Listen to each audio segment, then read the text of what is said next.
హనుమంతుడి తోకకు నిప్పు పెట్టినా ఆయన తోక ఎందుకు కాలలేదో మీకు తెలుసా? అయితే అది ఇప్పుడు మన డైలీ భక్తి టీవీ ద్వారా తెలుసుకుందాం పదండి. హనుమంతుడు లంకకు వెళ్లి రాముడి సందేశం సీతాదేవికి ఇచ్చాక రావణుడు కోపంతో ఈ కోతులు వాళ్ళ తోకను చూసుకొని చాలా గర్వంగా ఉంటారు కదా అని, అయితే ఆ తోకకు అగ్గిపెట్టి అవమానించి ఆ రాముడు వద్దకే పంపుదామని హనుమంతుడిని బంధించి తోకకు అగ్గిపెట్టిస్తాడు.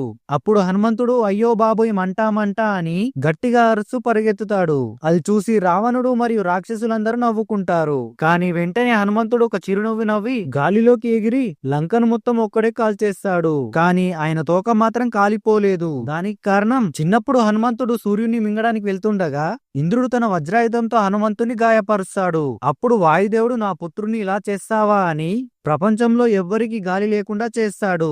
అప్పుడు ఆయన్ను శాంతిపరచడానికి దేవుళ్ళందరూ వచ్చి వేడుకుంటారు. అదేవిధంగా బ్రహ్మదేవుడు సంజీవిని ఉపయోగించి హనుమని మళ్ళా బ్రతికిస్తాడు. అప్పుడు అందరు దేవుళ్ళు ఎన్నో వరాలు ఎన్నో శక్తులు హనుమంతుడికి ఇస్తారు. అలా అగ్నిదేవుడు కూడా మీ శరీరాన్ని నేను ఎప్పుడు దహించనని వరం ఇస్తాడు. అందుకని హనుమంతుడి తోకకు నిప్పు పెట్టినా ఏం కాదు. హనుమంతుడు అంటే ఇష్టం ఉంటే జై శ్రీరామ్ అని కామెంట్ చేయండి.